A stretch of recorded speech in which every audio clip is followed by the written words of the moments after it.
What's going on, my trainer club? Today we're going to check out the Thundurus counter guide in Pokemon Go to make sure you know every single counter to take down this Pokemon in Pokemon Go to get the 100% IVs, the top counters, so you're ready to go. So welcome to the trainer club. Here we go!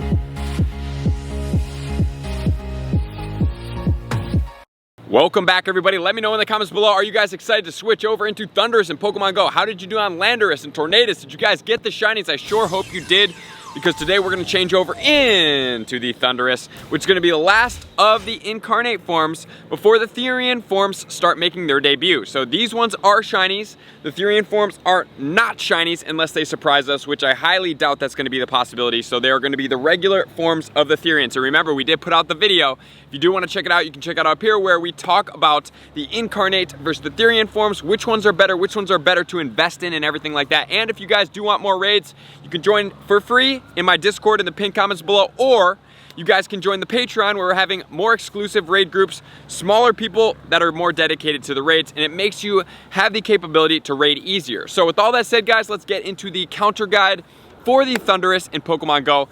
Not only that, I'm also going to point out that we do have a raid hour makeup because both of the other ones have fallen and coincided on Wednesday, each of them, and this one falls out of range because this one's going to take place from Thursday, March 11th at 8 a.m. local time, and that's going to go all the way until Tuesday, March 16th at 10 a.m. local time, which then the Therian forms are going to take precedence in raids. So that one goes from a Thursday all the way to a Tuesday. So on Monday the 15th from 6 to 7 local time PM, you guys are going to have a raid hour for the Thundurus in Pokemon Go. So rest assured, each and every one of these are getting a raid hour. So thank you for Pokemon Go for being conscious and making that a reality for us. Thundurus is going to be a electric and flying type Pokemon. It's going to have a max CP of 3782 with an attack value of 266. So it's a little bit more heavy on the attack value. It's going to have two weaknesses. It's virtually going to function just as Zapdos does because it's the same exact typing, slightly different moves though. It's going to be weak to two, which are going to be rock and ice. And it's going to be resistant to bug, fighting, and flying, grass, ground, and steel. So for a total of 6 resistances and 2 weaknesses, that's a pretty good ratio from resistances to weaknesses. And the Thundurus is actually going to share the exact same IV stat ratio as is the Tornadus that we just had in raids. So it's pretty easy for us to remember. 1911 is going to be the 100% IV. For boosted is actually going to be under 2 this time, which is going to be windy and rainy for the flying as well as the electric type combination. 25 level. 100% IV is going to be 2389. And as far as the moves goes, it gets 2 quick moves, which are going to be Thunder Shock and Astonish, so electric and ghost type. And it's going to get 4 charge moves, which are going to be Thunder, Brick Break, Thunder Punch, as well as Crunch combination. So we have a ghost quick move and a dark charge move. But fortunately speaking, we're not using ghosts anywhere in here, so they're not going to be weak to any of the particular move sets. And how many trainers is it going to take down this Pokemon? So according to Pokebattler, 1.92 trainers, which is a total of 2 trainers, so it's going to be duoable. However, what I would recommend for you guys is definitely make sure to start off with 3 to 4 trainers depending on how high of a level you are. And the higher of level you are, the less trainers you're gonna need. Not just the level though, you have to have your level of Pokemon up too, so your counters have to be maxed out. And then finally, the shiny is a little bit more, it goes from like this blue, light blue hue, all the way into like this purpley blue kind of combination, which is pretty cool. So with all that said, guys, now let's start getting into the counters. We're gonna start off with Shadow Pokemon, and then we're gonna lead ourselves into the non-Shadow forms as well. So Shadow forms starting as number 1. I wonder if you guys can guess which one it's gonna be. In counter spot number 1, we have Shadow Mamoswine with Powder Snow and Avalanche combination, 493 seconds to take down this Pokemon, which is then going to be followed by Rampardos, which is a non-Shadow, which we will cover in a second. But then in counter spot number 3, we have Smackdown T-Tar with the combination moveset of Stone Edge. So the Smackdown T-Tar, obviously Smackdown is going to be the Calm Day move. That Pokemon will have a Mega at some point or another, which is going to make it boss, and I'm very excited for. But as of right now, it's going to be the Shadow Mamoswine making its debut as another top attacker, and with that Pokemon being a ground typing, it is going to be double resistant to electric, which makes it really strong, which is why it has 17 deaths. So with those 2 top shadows, we're now going to get into the non-shadows right now. So before we get into all the non-shadows, I just want to point out that this Pokemon does have Brick Break, which is a fighting move, which is going to be powerful against all of our Ice-type Pokemon and all of our Rock-type Pokemon. So that's going to be slightly problematic for us. And now we're going to move on to the non-shadows. So counter number 1 is going to be Rampardos. Populating the top spots again, these Pokemon do remind you a lot of the Generation 1 Kanto birds, do they not, as we're going over the counter. So it's going to be Smackdown Rock Slide on Rampardos, but it's going to be weak to Brick Break. So do be careful of that Pokemon with that moveset. And then we're going to move into counter spot number 2, which is going to be Rhyperior with Smackdown Rock Wrecker. Rock Wrecker being the Calm Day move. That Pokemon is going to be paired with Rock and Ground. So it's going to be weak to Brick Break, but it's going to resist Electricity. And Brick Break, it's a spammy move, so it's going to pose a little bit of a problem, but there's only one of 4 moves that are going to be a fighting move. So you're relatively safe there.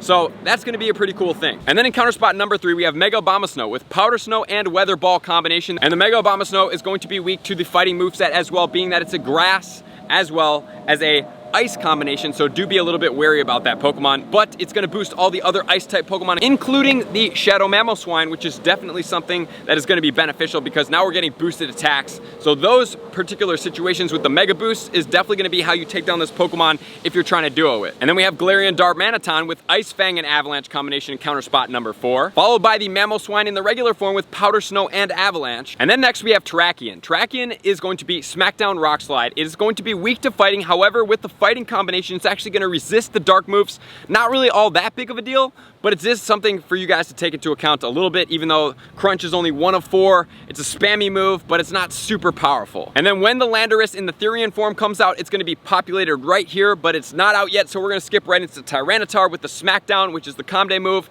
and the Stone Edge combination. And then we have Glaceon with Frost Breath and Avalanche. That Pokemon is weak to fighting. And then we have Weavile with Ice Shard and Avalanche, which is going to be double weak to fighting because it's going to be Ice and Dark type combination, so do be careful whenever Brick Break is a move. It's going to hit that Pokemon, and it's already glassy to begin with. I am personally not the biggest fan of the Weavile in general to use as counters because it's so glassy in general without even having that double weakness to fighting, which a lot of these bosses do end up having a fighting type move. And then we have Mewtwo with Psycho Cut and Ice Beam combination. Mewtwo is going to resist fighting, so that is a good thing, but it is going to be weak to the Ghost Quick move. However, it's just a quick move, so it's not really all that big of a deal, which is then going to lead us into the Mega Gengar.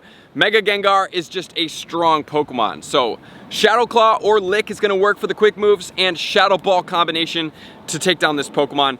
It is going to be weak to the Ghost, weak to the Dark, but being that it's strong in general, I would not use this Pokemon because Mega Abomasnow is actually way better, but I thought that I would mention it for you guys. And then we have Landorus with Rock Throw and Rock Slide combination, which is a good thing. And then Regigigas with Hidden Power in the Rock form and Giga Impact. So if you guys do care to go down on the counter list, please check them out over here. But what I'm going to caution you guys, as always, is we're getting higher on the time to win. It's going to take a lot longer, and sometimes these Pokemon even have a lot higher deaths as well, so do be cautious using this. Which is then going to lead us into the weather conditions for this Pokemon. So as far as the sunny weather goes, sunny weather is not going to have an effect on any of these Pokemon. However, partly cloudy is going to have an effect. It's going to boost all of the 1 of 2 typings that are going to be strong against Thundurus, which is going to be the rock type. So all the rock types will be boosted in this time. Whenever we have Mega Tyranitar, it's going to get boosted. That's going to be a mighty powerful time to get after this Pokemon. So partly cloudy weather is going to be our friend, which is then going to lead us into the cloudy weather. Cloudy weather is going to have no effect, except it's going to boost the Brick Break. So any of the ice and rock types, being that they're both counters, are going to be weak to the fighting, it is going to be the time that they're going to get boosted. So anytime it does have Brick Break in this time frame, it is going to be a no-go. Which then is going to lead us into the rainy weather. So rainy weather is going to boost the Thundurus all the way to level 25. It's going to boost all the electric type movesets. So during the rainy weather, with electric type moves, using ground type Pokemon such as Rhyperior and Mamoswine are going to be a great advantageous benefit to your party because they are going to resist these stronger moves. Which is then going to take us into the snowy weather. Snowy weather is obviously going to boost all of our ice type Pokemon, which is going to be amazing. It's going to help us out. It's going to boost the Mega Abomasnow, so that's going to be really good for us. And then that's going to move us on to the foggy weather, which is going to boost the quick move of Astonish. Not really all that big of a deal, which finally is going to move us into windy weather. Windy weather is going to boost this Pokemon all the way to level 25, but it doesn't get any quick or charge moves that are going to be flying related, so it doesn't have an effect on the Pokemon's strength. It's just raising it all the way to level 25. It's not boosting any of the moves, so it's like a free catch at that point. So as far as the party sizes go and which parties to use, honestly speaking, I wouldn't be too afraid of the Brick Break moveset. If you guys are really afraid of it, there's not really that much we can do to get around it because all of these Pokemon, except if you want to use the Mewtwo, but then Mewtwo's going to be weak against the Astonish, so there's always a Pokemon in here that's going to have somewhat weakness. I would just go and stick towards the Shadow Mamoswine if you do have one. Mega Abomasnow is going to be great. Just be ready to dodge on the Brick Break or just just take it out or just use big parties because it's gonna help you guys take this Pokemon down faster. And then populate as many ground type Pokemon in ice type, right? Or ground and rock such as Rhyperior. That's gonna be a great thing for you as well because Mamoswine and Rhyperior, they're both gonna be weak to the Brick Break, so you might as well use them and resist the electricity. So with all that said, guys, make sure to get out there, get the shiny, because then we're moving into the Therian forms, non-shinies. So take full advantage of all the shiny raid bosses, and then we have that Monday raid hour to make sure that we get this Pokemon in raid hour too. So I really like how Pokemon Go has integrated that. So I appreciate you guys being here, likers, commenters, subscribers, Patreon members. Everybody takes your support, subscription, and participation to the next level. I'm gonna see you guys out on the next video. Peace. What are you doing? It's a Pokemon situation? Yeah. Yeah, I have a YouTube channel for Pokemon Go. Oh, cool. Yep, vacation, nice. Love it. With kids? How did you guys end up with kids on vacation? I want to take this time to thank everybody who supports me in every facet. It means the world to me, and an extra special thank you to all my Patreons. I greatly appreciate the extra support to continue to allow me to pursue Pokemon Go full time, allowing me to create my daily video uploads in the most timely fashion for everyone's benefit. Plus, I get the amazing experience of sharing my creative processes behind the scenes and raiding all around the globe with select upper tiers. Thank you everybody for being a part of the Trainer Club. You all mean the absolute world to me, and I will see you guys out on the next video.